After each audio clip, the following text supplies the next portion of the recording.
Hello everyone. Indirect tax and GST में हम लोग टाइम ऑफ सप्लाई पर डिस्कशन कर रहे थे। पिछले क्लास में हम लोगों ने देखा कि रिवर्स चार्ज के तहत अगर सर्विसेज की सप्लाई की जाती है तो उसमें टाइम यानी सप्लाई का टाइम कैसे डिटरमाइन किया जाएगा।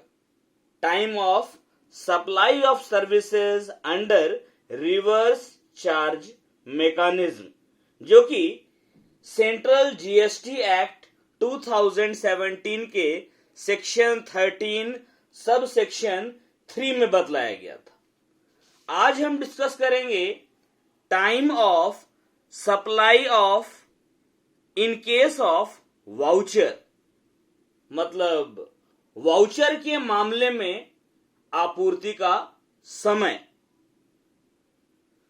ये जो वाउचर के मामले में सप्लाई का जो टाइम पीरियड डिसाइड करने का जो प्रोविजन है वो सेंट्रल जीएसटी एक्ट 2017 के सेक्शन 12 सब सेक्शन 4 या सेक्शन 13 सब सेक्शन 4 में बताया गया है। इसमें बताया गया है कि सप्लायर के द्वारा वाउचर की सप्लाई करने के मामले में सप्लाई का टाइम एक तो बता रहा है वाउचर, मतलब कि अगर सप्लाई को वाउचर इशू करने के टाइम पर पहचाना जा सकता है तो उस केस में सप्लाई का टाइम क्या होगा, वाउचर इशू करने का डेट। और दूसरा बोलता है कि बाकी सारे मैटर्स में वाउचर के रिडम्पशन का जो डेट होगा उसी को सप्लाई का टाइम माना जाएगा। यहां लिखा है in case of supply of vouchers by a supplier the time of supply shall be, A number point कह रहा है the date of issue of voucher if the supply is identifiable at that point. अगर आपूर्ति उस समय पहचानी जा सकती है तो आपूर्ति का समय वाउचर जारी करने की तारीख होगी। बी नंबर बोल रहा है the date of redemption of voucher in all other cases.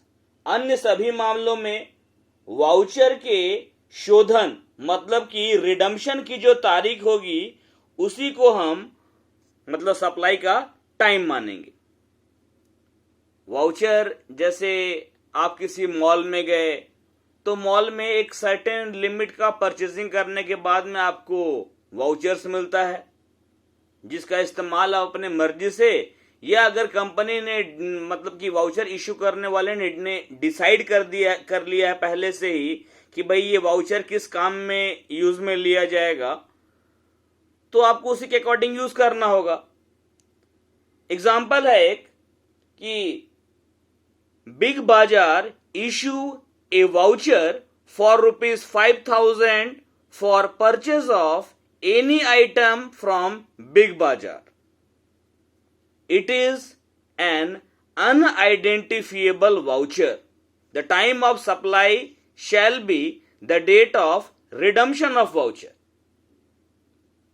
मान लेते हैं कि बिग बाजार ने 5,000 रुपए के वाउचर जारी किए जिसके तहत बिग बाजार से किसी भी वस्तु को खरीदा जा सकता है, लेकिन इसमें यह नहीं पता चल सकता है कि वाउचर को किस वस्तु के क्रय के लिए खरीदने के लिए प्रयोग किया जाएगा।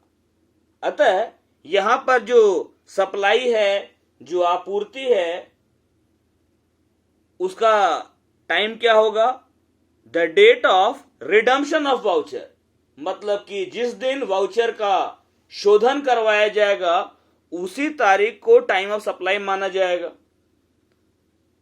Now suppose big Bazaar issue voucher only to buy juicer. Now it is an identifiable voucher. The time of supply shall be date of issue of voucher. मान लीजिए कि बिग बाजार ने यह वाउचर केवल जूसर खरीदने के लिए ही जारी किए हैं। जूसर जिससे जूस निकालते हैं हम लोग। अब इस अवस्था में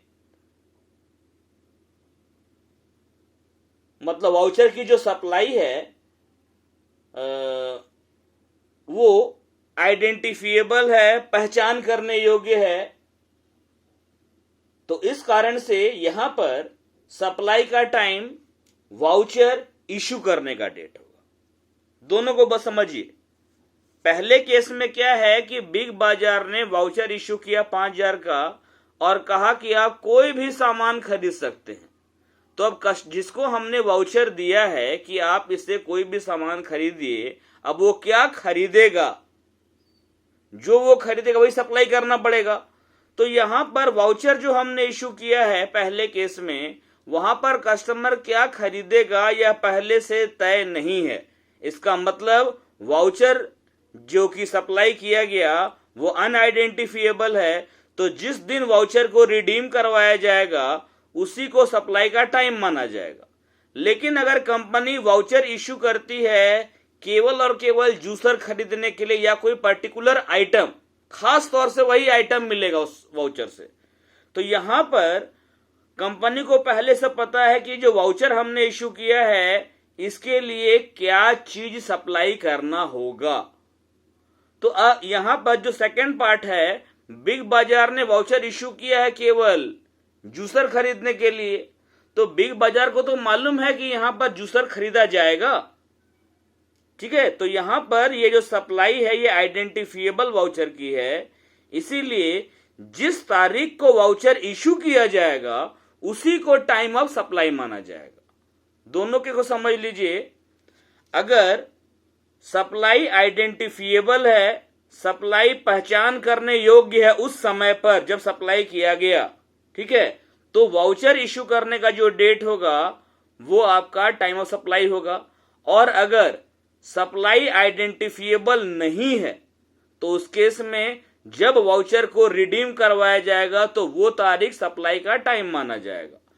यहां जो पहला पैराग्राफ है यहां तक एग्जाम्पल का, यहां पर बिग बाजार ने वाउचर इशू किया है लेकिन कस्टमर की मर्जी पर है कि वो क्या खरीदेगा, किस चीज में यूज में लाएगा। तो यहां पर वाउचर अनआइडेंटिफिएबल है, तो जिस दिन वाउचर को रिडीम करवाया जाएगा वो डेट सप्लाई का टाइम होगा। अब सेकेंड पार्ट में क्या है कि बिग बाजार ने वाउचर इशू किया है केवल और केवल जूसर खरीदने के लिए। यहां पर आइडेंटिफिएबल सप्लाई का मैटर है। वाउचर आइडेंटिफिएबल है कि इस्तेमाल किसमें होगा, इस कारण से वाउचर इशू करने का जो डेट है वो टाइम ऑफ सप्लाई होगा। क्लियर है। एक और एग्जांपल है यहां पर, mister Kamal buys vouchers from Kuntons of worth rupees 5,000 for a shirt on 5th October which are valid for 3 months. Shri Kamal 5 अक्टूबर को 5,000 रुपए के कुटोनस से वाउचर खरीदते हैं जो केवल शर्ट खरीदने के लिए 3 महीने की अवधि तक वैध रहेंगे। मतलब मिस्टर कमल जो है ये कूटोन से, ठीक है, 5,000 का वाउचर खरीदते हैं। ये जो वाउचर है ये वाउचर शर्ट खरीदने के लिए है और वाउचर कब खरीदा जा रहा है, 5 अक्टूबर को। ये वाउचर 3 महीने तक वैलिड है। मिस्टर कमल जो है redeems such vouchers on 6th नवंबर, मतलब श्री कमल ने 6 नवंबर को ऐसे वाउचर का शोधन, रिडम्पशन, ठीक है, शर्ट खरीदने के लिए किया। In such case time of supply is the date of issue of voucher, that is 5th October, since supply is identifiable at the time of issue of voucher. यहां पर मिस्टर कमल जो है वो 5 अक्टूबर को 5,000 रुपया का वाउचर खरीद रहा है, जो केवल शर्ट खरीदने के लिए है, और ये वाउचर 3 महीने तक वैलिड होगा। ठीक है, अब मिस्टर कमल जो है 5 अक्टूबर को वाउचर खरीदा और 6 नवंबर को उस वाउचर को रिडीम करवाया शर्ट खरीदने के लिए ही। तो यहां पर वाउचर इशू करने के दिन पहले से ही मालूम था कि वाउचर का इस्तेमाल शर्ट खरीदने में किया जाएगा, और मिस्टर कमल ने भी इसका इस्तेमाल शर्ट खरीदने के लिए किया है। ठीक है, तो यहां पर सप्लाई आइडेंटिफिएबल है at that period of point. तो इस कारण से वाउचर इशू करने का जो डेट है वही सप्लाई का डेट होगा, मतलब कि 5 अक्टूबर। क्लियर है? एक और एग्जांपल, एक और क्वेश्चन लेते हैं हम लोग। क्वेश्चन है, messrs x limited, A hotelier issues vouchers to their customers on longer stay in hotel subjected to some terms and condition. These vouchers can be redeemed on further stay in hotel or on taking restaurant service. What is the time of supply in such case? Messrs x limited जो एक hotel है, उसने ग्राहकों को शर्तों के अधीन hotel में लंबे समय तक रहने पर अपने वाउचर जारी करता है। मतलब मेसर्स एक्स लिमिटेड एक होटल है, ये अपने होटल में, मतलब इनके होटल में जो लोग लंबे समय तक रहते हैं उनके लिए कुछ पर्टिकुलर टर्म्स एंड कंडीशंस के तहत ये वाउचर इशू करता है। ये जो voucher messrs x limited issue करता है अपने कस्टमर्स को, इस वाउचर का इस्तेमाल होटल में रहने के लिए या रेस्टोरेंट का सर्विस लेने के लिए इस्तेमाल किया जा सकता है। मतलब जो वाउचर मेसर्स एक्स लिमिटेड ने इशू किया, या तो इसका इस्तेमाल होटल में रहने के लिए होगा या इसका इस्तेमाल रेस्टोरेंट में खाना खाने के लिए होगा। ठीक है, पूछा जा रहा है कि सप्लाई का टाइम क्या है। यहां पर आपको पहले से नहीं पता है कि हम जब वाउचर इशू कर रहे हैं इसका इस्तेमाल होटल में रहने के लिए होगा कि रेस्टोरेंट में खाना खाने के लिए होगा, तो सप्लाई आइडेंटिफिएबल नहीं है। इसका मतलब जिस दिन वाउचर को रिडीम करवाया जाएगा वही डेट सप्लाई का डेट होगा।